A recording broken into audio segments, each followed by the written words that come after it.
Thanks, Jeanette. Thanks, everybody. Thanks, Peter, for a wonderful lecture just earlier this morning. To continue along the theme which Peter was talking about, I'm going to focus on a couple of slightly different aspects. I'm going to focus on the evolution of consciousness, which is a big subject 'cause it's been going on for millions and millions of years. So it's going to be tricky to squeeze it into 45 minutes, but we'll see. And also, we're going to talk about spiritual awakening or spiritual transformation. So I want to make a connection between spiritual awakening and the evolution of consciousness. I'm going to suggest that spiritual awakening is part of the evolution of consciousness, both for us as individuals and for the whole of our species. In fact, not just our species, but in terms of the whole of life on this planet, since life began a long, long time ago. And I'm going to talk a little bit about my own spiritual experiences. I'm going to maybe hear a little bit about your spiritual experiences too. There might be a couple of short discussions as we go along. And I'm going to suggest rather optimistically, I'm often accused of being an optimist, as if it's a kind of crime. But I think it's quite important to be optimistic, especially at this time in our planet's history, with so many critical processes and events taking place in the world at the moment. So I think it's important to be optimistic. I'm a proud optimist. And I'm going to suggest optimistically that maybe the human race is undergoing an evolution of consciousness right at the moment. And I'm going to suggest some evidence for that from my own research. So the core of the talk will be about my own research into spiritual awakening. So as a transpersonal psychologist, I've been a transpersonal psychologist for about 10 years. Transpersonal sort of confuses people. Is anybody familiar with the term transpersonal psychology? No, you're not. Although you are familiar. Yeah, not many people are familiar. So people sometimes come up to me and say, transpersonal psychology, is that something to do with like transgender studies? Is it something to do with like interpersonal communication? And I said, not really. No, you could replace the word transpersonal with spiritual. You could call it spiritual psychology. I guess that the first transpersonal psychologists in the 1960s in America, they didn't really want to use the word spiritual because it tends to put off academic people. You know, it immediately sort of sends alarm bells ringing in academia when you say spiritual. So they use the term transpersonal as an alternative to spiritual. And the best way of thinking of transpersonal is trans means beyond, personal means the ego. So it's like beyond the ego. So it's beyond ego psychology. It's psychology which investigates states of consciousness beyond the normal ego, higher states of consciousness, and also transformational experiences, spiritual experiences of spiritual transformation. So I've been involved in transpersonal psychology for probably 12 years now, and I've done a lot of research on what I call awakening experiences, which are basically, you could say, spiritual experiences. And also I've done a lot of research on ongoing spiritual transformation, not just an experience which is temporary, but an ongoing state of spiritual transformation, when it becomes normal, when it becomes your normal, ongoing, stable state of being. So we'll look at those issues a bit later on. But first I just want to introduce the theme of evolution. And a lot of people, when we use the term evolution, a lot of people just think in terms of physical evolution, the evolution of material forms, the evolution of life forms. That's the standard view of evolution, which is often seen in neo-Darwinian terms caused by random mutations and natural selection. But I think it's very important to focus on the inner aspect of evolution. Evolution has an inner aspect.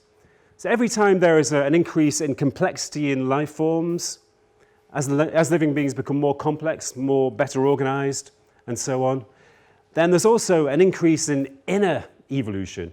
There's an increase in inner awareness or subjectivity. So you can't separate the outer forms of evolution from the inner forms of evolution. And you can think about us human beings, we're possibly the most complex life forms on the planet. Maybe dolphins may argue with that. Maybe whales may have something to say about that. But obviously we wouldn't understand it because it would be in some very subtle form of communication which we can't understand. But arguably, we're the most complex life forms on this planet with 100 billion brain cells, all very intricately interconnected, producing very intricate interconnections throughout our body and nervous system. But also, you could say that inwardly, we're maybe, arguably again, the most conscious life forms, the most aware life forms which are most aware of reality. You can think about a worm, for example. Does a worm have any awareness of reality? Maybe to a degree, because a worm will respond to changes in its environment. It will maybe move towards sources of light and food and heat. But does a worm have inner subjectivity in the same way that we do? Maybe not. We can't tell for sure. But certainly we human beings have a tremendously complex and deep subjective awareness of our own inner worlds. So yeah, it's very important to make this connection between outer evolution and inner evolution, which you could call, in terms of inner evolution, we could speak about a spiritualization. As living beings become more complex through evolution, they also become more spiritualized, you could say. They become more conscious, more inwardly alive, and more aware of their environment. So just to break that down a little bit more, I think in terms of 4 different types of awareness that are involved in evolution. First of all, there's simple perceptual awareness, which is an organism's awareness of its surroundings. So every life form has some degree of perceptual or sensory awareness. A worm, even an amoeba, must have some kind of sensory awareness or perceptual awareness because it will move towards sources of heat and light or food. So every animal has that. Every living being has that. But there's also subjective awareness, which we human beings have a very deep and intricate subjective awareness. We can enter our own inner worlds through meditation or through contemplation, and we become aware of these tremendous depths of subjectivity, the tremendously rich inner life that we human beings have, and which maybe other animals don't have to the same degree. I'm sure some higher animals have some degree of subjective awareness, but maybe not as much as human beings. Then there is intersubjective awareness. And maybe you could say that there are lots of species, particularly insect species, which act as swarms, almost as if they're aware of each other's movements, almost as if they have some sort of intersubjective connection. So intersubjective awareness means a kind of connection between yourself and other living beings. And we human beings have that very strongly. We have an empathic connection to each other. We can feel compassion. We can act altruistically towards one another. And yeah, maybe the swarm behavior of some insects is a very simple example of that, some kind of intersubjective connection. And finally, there is what I call conceptual awareness, which is simply our awareness of our surroundings, our awareness of the reality of the world around us, our awareness of the phenomena that we live amongst, our awareness of the natural world around us. But it's also our understanding of that, how we interpret our awareness of the world around us. So language is a very good illustration of conceptual awareness. Language is all about concepts which explain the world around us. So again, because human language is so intricate, so complex, we obviously have a very high degree of conceptual awareness. A lot of other animals communicate, of course, but their forms of communication are maybe not as complex as human beings. Again, that's arguable. Dolphins, I'm sure, have very complex systems of communications, but it's very difficult for us to conceive of that. So I'm going to move away from that. I'm going to head back to evolution a bit later on, but now I'm going to move into explaining and summarizing some of my research into spiritual awakening. And my research really began with myself. We're all our own research subjects. Can you see if I start here? Yeah. So when I was about 16 years old, I was quite an unusual 16-year-old, but I was quite a sort of alienated and depressed teenage boy. Felt very confused about who I was and what I was supposed to be doing with my life. But every so often, I would have these uplifting, euphoric experiences. Usually they happen when I was walking in natural surroundings, maybe in the park or on my school fields. I used to go back to my school fields in the evening just to walk around because I knew it was a place where I could be alone and nobody else would disturb me. But I'd sometimes feel these moments of being uplifted in which all of my depression would seem to fade away. And the trees around me, the sky above me, everything around me seemed to become more alive, as if an extra dimension of reality had been added to everything. So and everything seemed to be somehow interconnected as well. All of these individual phenomena seemed to be part of something bigger than themselves, which I couldn't explain. It's very difficult to explain. But there was this sense of sort of harmony that seemed to fill my surroundings. This sense that there was some kind of meaning which I couldn't describe, but it was there, this sense of harmony and meaning. And also, I no longer felt separate. Somehow I felt part of this interconnection around me. I felt as though I was no longer just trapped inside my own mental space. I was part of something bigger outside me. So those experiences were great. They helped me to get through the depression of my younger years. But at the same time, I didn't really understand them. I thought maybe they were more evidence that I was crazy because I didn't know anybody else who had these experiences. And I even tried to tell my parents about them, which was a big mistake because they thought I was strange already. And after that, I even overheard them talking about whether to send me to see the doctor or psychiatrist. So immediately I thought, I'm not going to talk about these experiences anymore, which is a shame, because if these experiences were more culturally acceptable, people would no longer feel confused by them.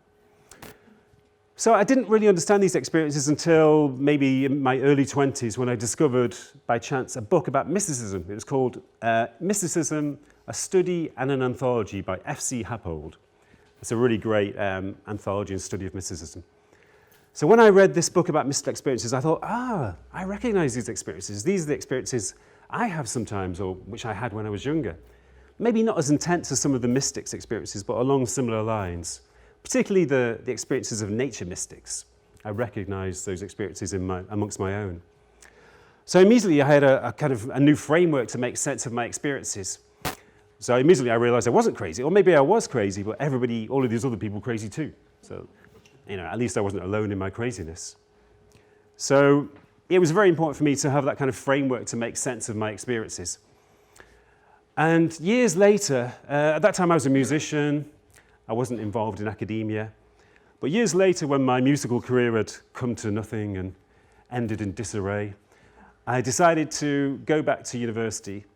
And I found out there was a master's degree in transpersonal psychology in Liverpool. I'm from Manchester, so not far away. Liverpool is not far away. So as soon as I discovered transpersonal psychology, I thought, this is a way that I can understand my experiences. This is a way I can study these experiences. So in my PhD, my master's degree, and my PhD, and later on in my research, I began to study these experiences, these awakening experiences.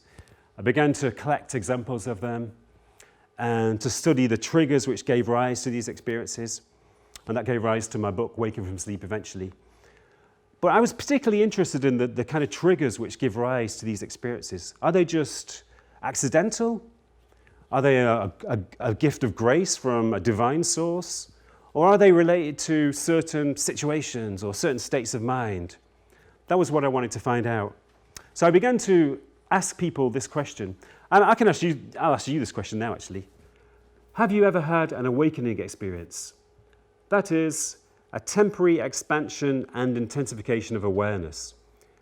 This could be an experience in which your surroundings have become intensely real, when you felt a sense of oneness, a sense of connection to them, and a deep sense of well-being inside. Or perhaps you have felt a sense that all things are one, and you are part of this oneness. Hands up if you've had that type of experience. Yeah. Excellent. That's good. That's good. I sometimes ask my students at university if they've had this experience. Maybe 2 or 3 people put their hands up. But I think they're just shy, they're afraid of being thought of as being strange. But yeah, these experiences are common, even amongst, we're obviously a distinct group of people here, but even amongst the general population, these experiences are very common. A bit later on, we'll look at exactly how common these experiences are. But let me give you a couple of simple examples from my research of awakening experiences. The first awakening experience here happened to a man who was actually in a state of psychological turmoil at the time. He was actually a counsellor at a college where I used to teach. And around the time of the experience, he had decided to come out as a gay person. He sensed that he was gay and had a growing intuition that he needed to come out. But he was married with 2 teenage kids, so it was obviously quite a kind of tumultuous, traumatic experience. He felt guilty, frustrated, and stressed. But in the midst of all this turmoil, he and his family decided to go for one final holiday together as a family. They went to Tunisia. And during the holiday, in the midst of all of his turmoil, he had this powerful awakening experience. So I'll just read the experience. I sat on the sand dune, watching the sunset. There were quite a few people around, but it was as if everyone had disappeared, everyone else disappeared. I lost all sense of time. I lost myself. I had a feeling of being totally at one with nature, with a massive sense of peace. I was part of the scene. There was no me anymore. So this transcendence of separateness is quite an important feature of awakening experiences. That's this sense of becoming one with your surroundings, being somehow lifted or uplifted out of yourself and becoming part of something bigger. And also, he said, I lost all sense of time. This sense of, sometimes time expands, seems to stretch in these experiences, but often it may seem to just fade away. It no longer seems to be important, and maybe it no longer seems to exist. So the second one was actually from a child. These experiences are quite common in children. In fact, some research suggests that they're actually more common in children than they are in adults. So this is an experience which a man described in later life, but at the time I think he was 6 years old, he told me. He was living in Glasgow in Scotland, and he was just running out to play one day, running out of his house, and suddenly he had this powerful spiritual or awakening experience. I looked at the telegraph pole outside of my friend's house. It was pulsating with life and energy. The road surface was the same. I was made up of the same pulsating energy. I lay down, looked up to the sky, and felt the oneness of everything. Felt the earth spinning in its orbit. I seemed to know that everything is freshly created in every moment. So this is a very powerful awakening experience. Awakening experiences have different levels of intensity, and this is probably one of the highest intensity experiences. This sense that you become aware of the underlying spiritual essence of all things, the underlying spiritual source or energy which pervades everything and which gives rise to the whole world. I think it relates to the idea that, as Peter was saying, consciousness may actually be the source of matter rather than the other way around. So in these kind of experiences, it's almost as if you're becoming aware of the fundamental consciousness or spirit which underlies everything and which pervades everything. But unfortunately, there is a kind of sad aftermath of this story, because he made the same mistake which I did, which was telling his parents about it. So as I said, he was only 6 at the time. So if you have any spiritual experiences, don't tell your parents about them. That's very important. Even if your parents are very old, in their 80s or 90s, you still don't tell them. Unless they are spiritually aware, which hopefully they may be. But this gentleman, he had a few other experiences along similar lines. He told his parents, and his parents, were a bit concerned. They told the doctor. The doctor told the psychiatrist. I think this was in the 80s. And the psychiatrist gave him medication, which is very unfortunate. Unfortunately, a lot of psychiatrists do not understand spiritual experiences.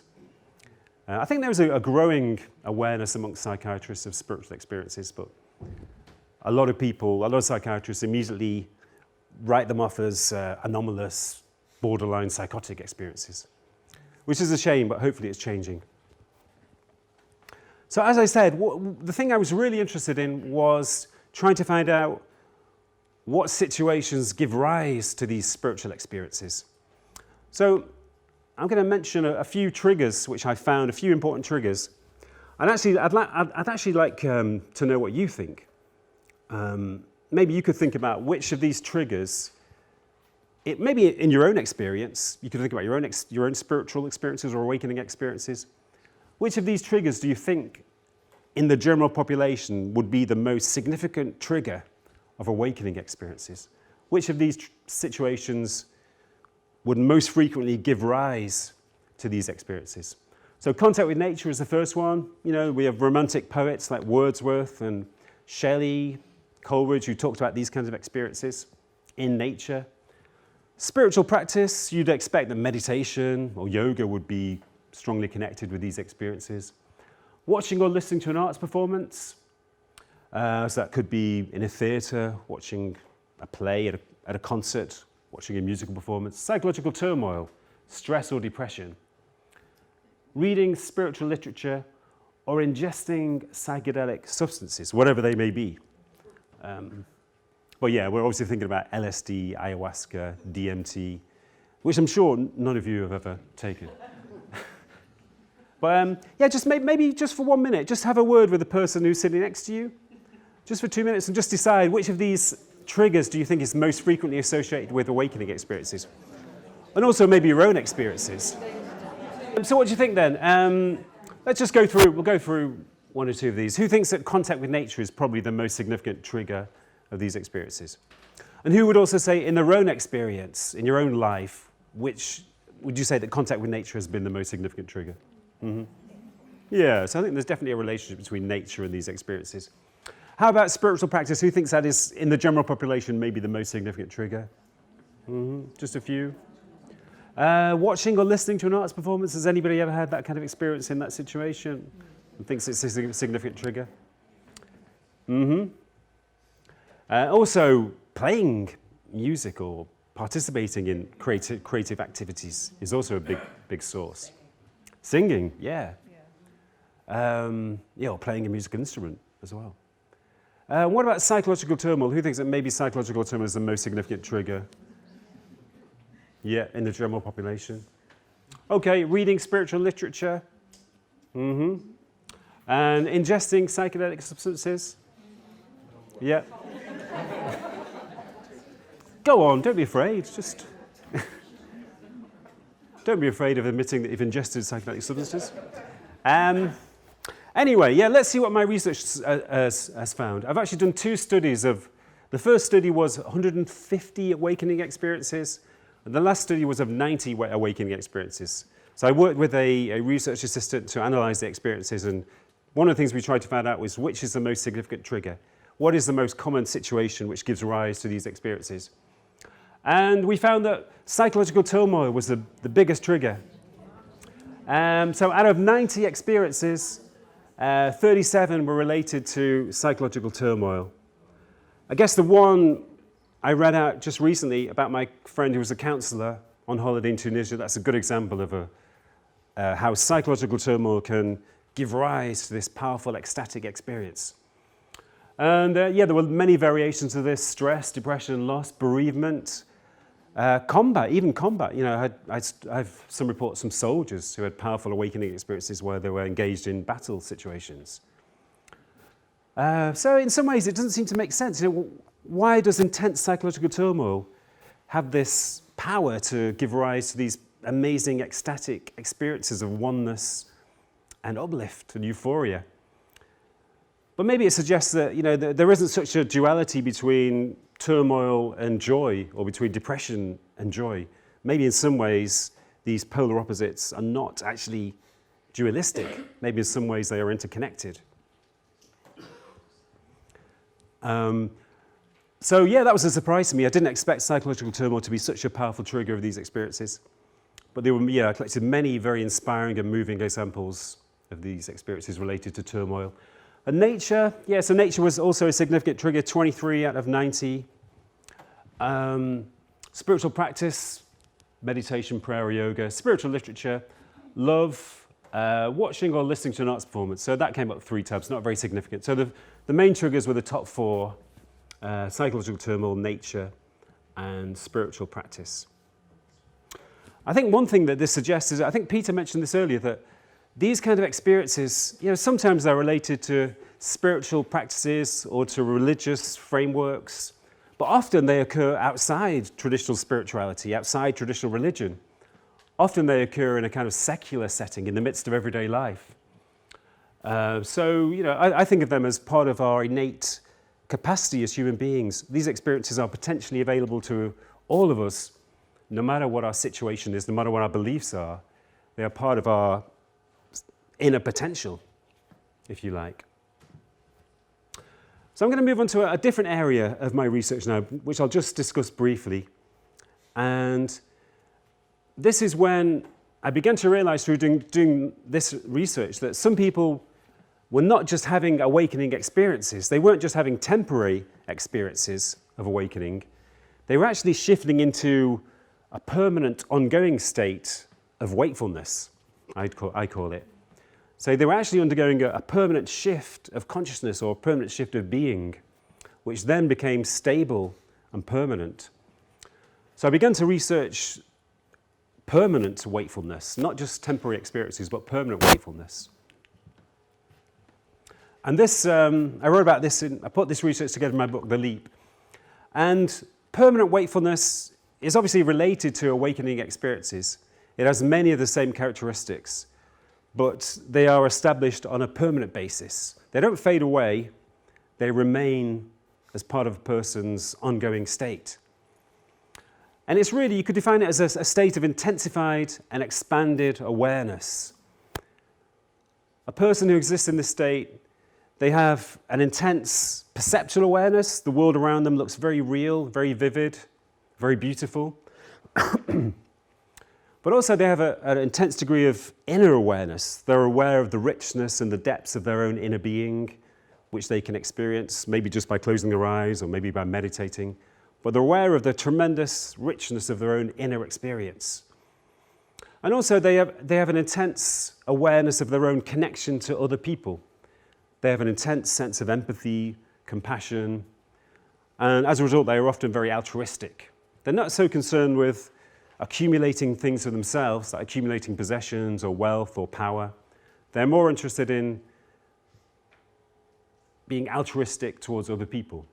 So there is a shift from accumulation to contribution, you could say. A shift from materialism to altruism. And I think this is a natural human potential. It's described in different ways in different spiritual traditions around the world, but essentially it's a natural human potential which can be experienced outside the context of spiritual traditions.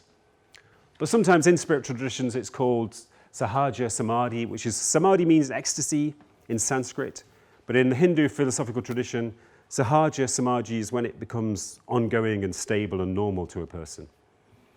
And maybe in the Christian tradition, Ming is from Taoism, which is an equivalent state in Taoism. Maybe in the Christian tradition, it may be called theosis, when you become one with the divine or experience the divine as part of your own being, and so forth. So there are many equivalent terms for this in spiritual traditions, but essentially, I think it is outside spiritual traditions. So I'll give you a couple of examples. I think there are three ways in which people can shift into this state of ongoing wakefulness. The first is when it's natural, when a person does not have to undergo any kind of sudden transformation. They don't have to follow any spiritual paths or practices in order to create this wakefulness. It just happens to be their normal state of being. They're born with it, they retain it, and maybe it becomes intensified or it develops through their lives. But I think there were a lot of poets and artists who lived in this state, particularly poets like William Wordsworth, who talked a lot about awakening experiences. Walt Whitman, he's my favorite poet of all time, the great American poet. I was actually thinking about Walt Whitman during Peter's talk, because there's a great poem of Walt Whitman's called "To One Shortly to Die."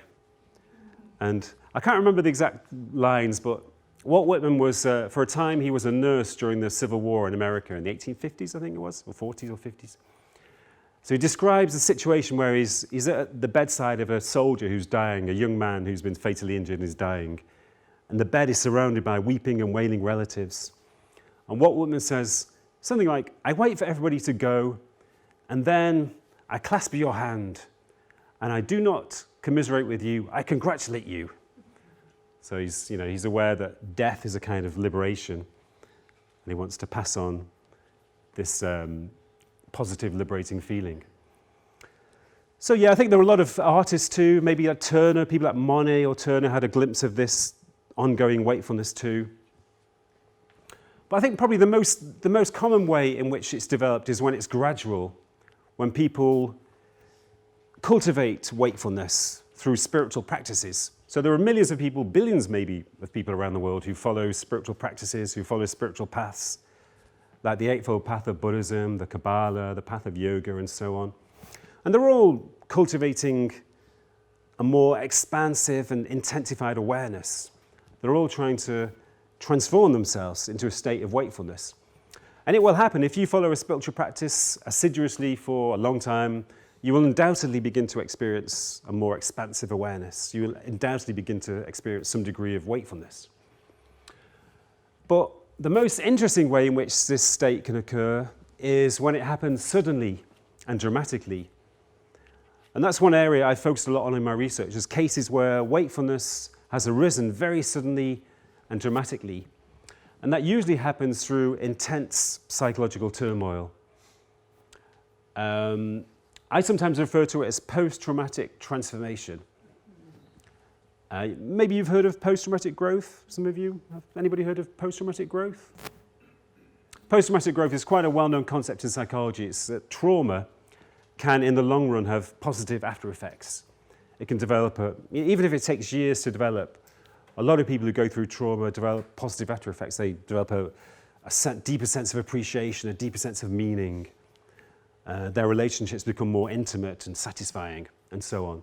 So post-traumatic growth is very common, but I call this transformational experience post-traumatic transformation because it often follows a bereavement, a diagnosis of cancer, an experience of addiction, a period of intense stress or depression.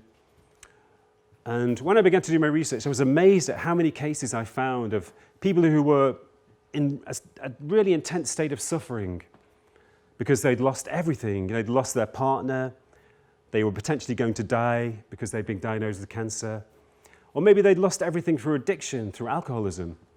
They were really at rock bottom, as if everything had been stripped away. Everything they depended on for their well-being had been taken away. Maybe it's a little bit like the process of dying where we have to let go. We have to let go of all of our attachments. In these situations, people are often forced to let go of their attachments. They're forced to let go of their attachments to the future, to their attachments to success or achievement or status. All of these things are let go. And it may bring an experience of sudden transformation. Obviously, it doesn't always happen, but in some cases, it actually does happen. The way I explain it is that I think psychological attachments, whether they are to ambitions or to the future or to a sense of status or to a sense of identity, to a role that you play within the world, or to possessions or to wealth, I think of those as the building blocks of the ego. They give you a sense of identity. You feel like you are a strong person because you have all these attachments. But when you go through a period of intense turmoil, these attachments are slowly taken away. The building blocks are slowly taken away. And at a certain point, the ego collapses. Your sense of identity completely collapses. Just like a house collapses when if you take enough bricks away, the house will collapse. So I think that's what happens. But in some people, obviously for many people, that's just an experience of intense trauma and breakdown, and there are no positive aspects at all. But in a minority of people, it's almost as if there is something new waiting to be born inside them. I sometimes call it a latent higher self, which seems to be ready to be born, just like a bird when it's ready to hatch. But it sometimes takes the breakdown of the normal ego for that hatching to take place, for a new self to emerge. So it really is like a phoenix arising from the ashes, or like a butterfly emerging from a chrysalis. I could carry on with poetic metaphors, if you like. But it's a tremendous experience of regeneration out of the darkness of turmoil and suffering. And like I say, I'm amazed in my research. Even now, almost every week, somebody writes to me to tell me that they've had a similar experience. And often there are people who don't know anything about spirituality or spiritual practice or spiritual traditions. They're seemingly ordinary, in inverted commas, people in everyday life who don't have any kind of background in spiritual practices. And sometimes it's difficult for them to understand what's happened to them. Sometimes they're a little bit confused, even though they feel so liberated and they have a sense of meaning and a new sense of joy. But there is often a sense of confusion. And if they're not careful, that confusion can actually grow. And so they really need to develop a framework to make sense of their experiences. That's very, very important. Usually they do because they gravitate towards spiritual teachings, spiritual practices, and they think, oh, wow, this explains what's happened to me. But until then, there is often a sense of confusion. That's why it's very important for people to have support when they go through these kind of spiritual awakenings. They can also be a little bit disturbing. When they're very powerful and dramatic, they can sometimes cause disturbances to your normal mind. They can cause problems with concentration, memory. They can make it difficult to function in the world, to interact with other people and to do your job. So, but the confusion and the disturbance does normally fade away eventually.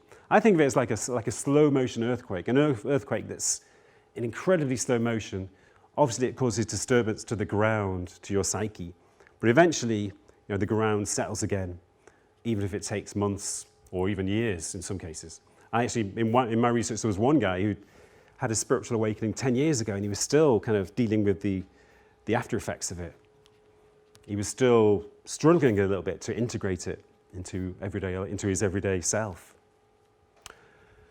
So I just want to go back to the topic of evolution now, which I spoke about at the beginning.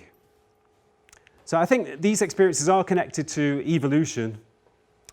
In awakening experiences when they're temporary, and also in ongoing wakefulness when it's continuous, there is a sense that our awareness is expanding in all of these ways, in perceptual ways, in terms of intersubjectivity, that's our connection with other people. Also in terms of our own inner world, our inner awareness expands and deepens as well.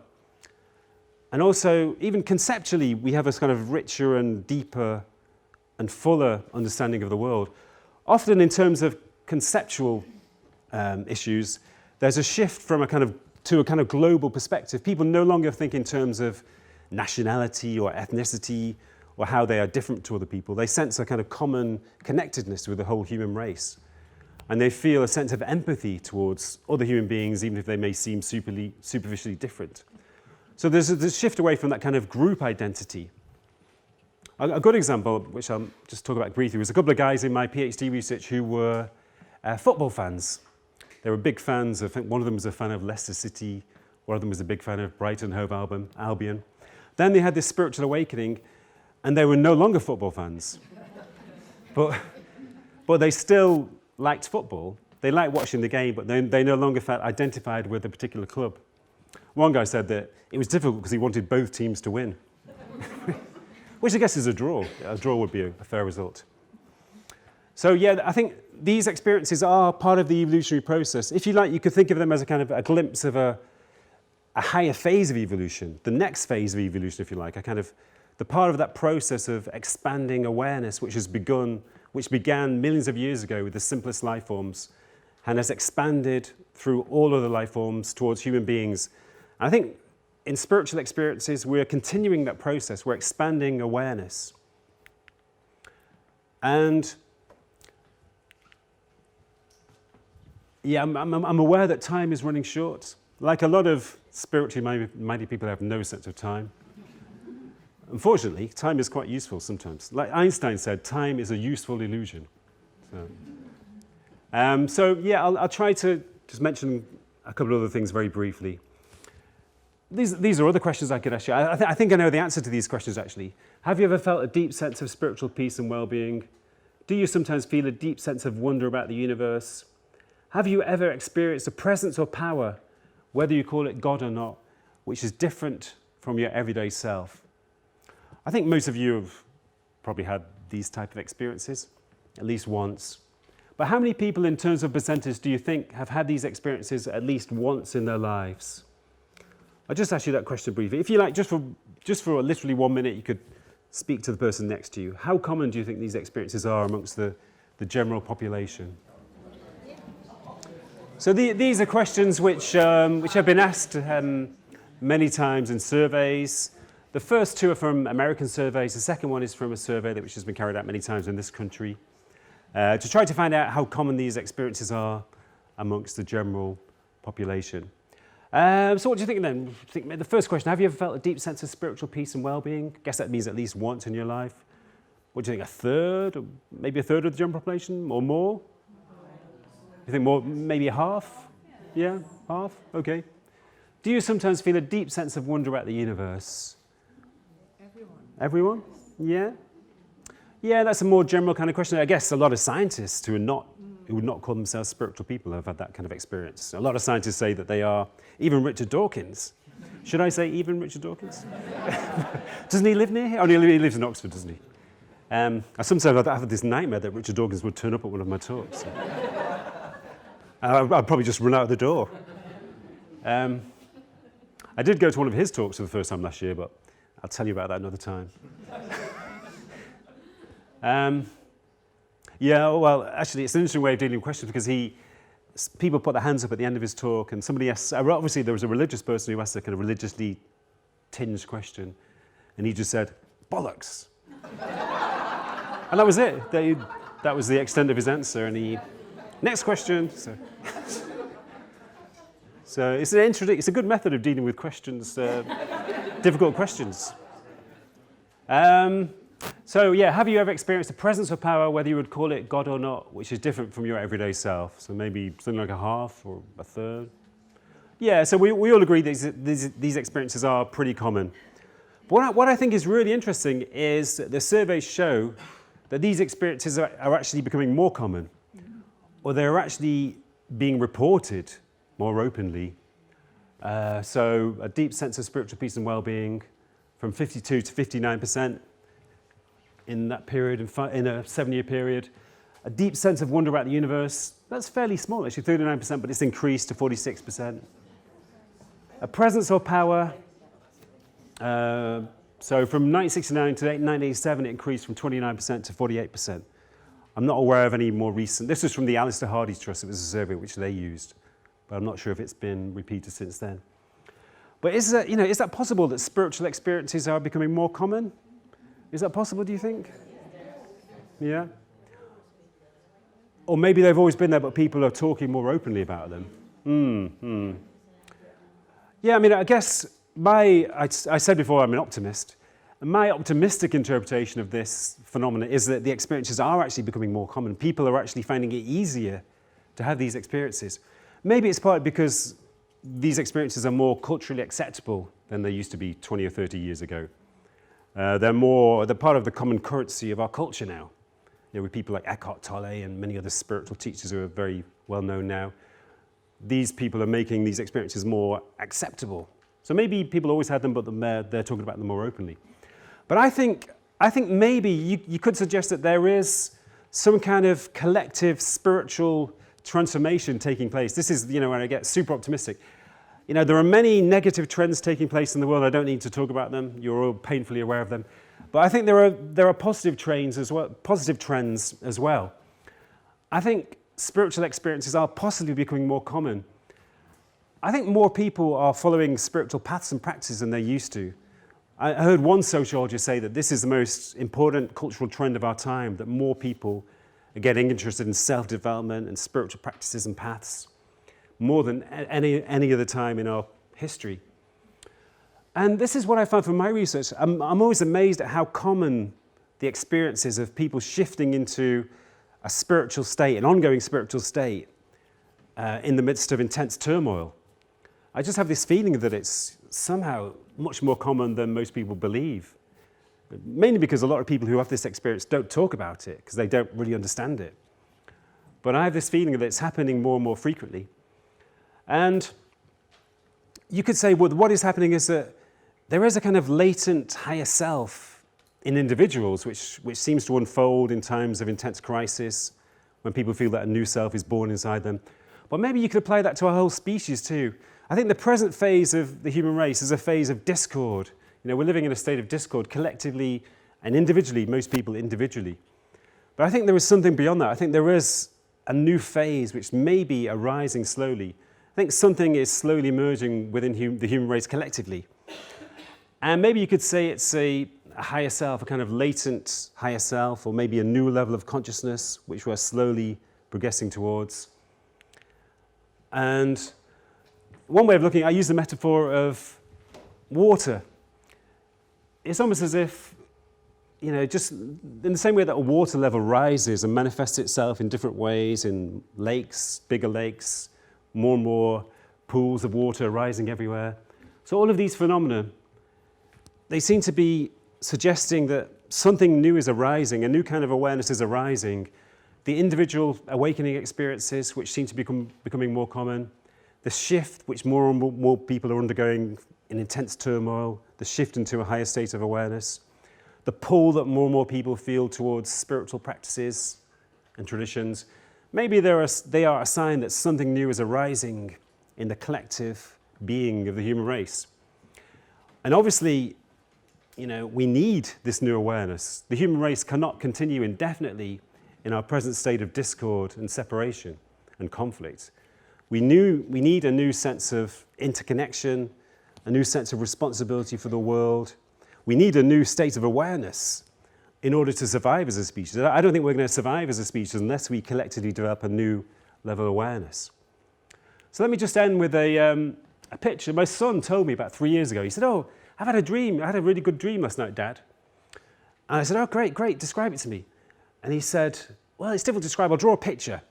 So he drew a picture of a butterfly emerging from the world. The world broke like an egg, and a butterfly emerged. So this is his actual drawing for my son. The world is breaking into, and a butterfly is arising. So I think maybe that's a good symbol for what's happening in the world at the moment. The world seems to be breaking down in some ways, but I think a butterfly of a new awareness is slowly arising. And maybe it will arise, maybe it won't arise in time before negative events come to fruition. But I think it could be as a result of the crises we're facing. The crises we face collectively could be having an awakening effect. I was saying to somebody last night that Donald Trump, I'm sorry to mention Donald Trump, but there's a phenomenon in Buddhism called the negative bodhisattva. A bodhisattva is normally a being of light that helps human beings to evolve and to develop spiritually, to spiritually awaken. But sometimes there is a negative bodhisattva who is actually an evil being, a demonic being, but he helps. I'm not going to tell you about my political affiliations, but you can probably guess. But somebody like Donald Trump, he causes a lot of suffering and discord, but maybe that's helping us to awaken. Maybe the negative bodhisattva spurs us on to awakening through causing difficulty and suffering. That's the idea in Buddhism, and maybe it applies to us in the world today. So maybe just in the same way that individuals who encounter death sometimes undergo an awakening process, maybe collectively, because we are facing serious threats, that's spurring on our awakening as a species. And I think we all have a responsibility. I think our own individual efforts to awaken affect the whole species. Whatever you do in your own life, whatever path of spirituality you follow in your own life, you need to do that not just for yourself, but for the whole human species. Because your own efforts to awaken will make it easier for the whole human race to awaken. Because after all, we are deeply interconnected. And our own consciousness affects. Yeah, I'm literally on my last sentence. Sorry. So yeah, our own consciousness permeates and affects the consciousness of the whole human race. So, thank you.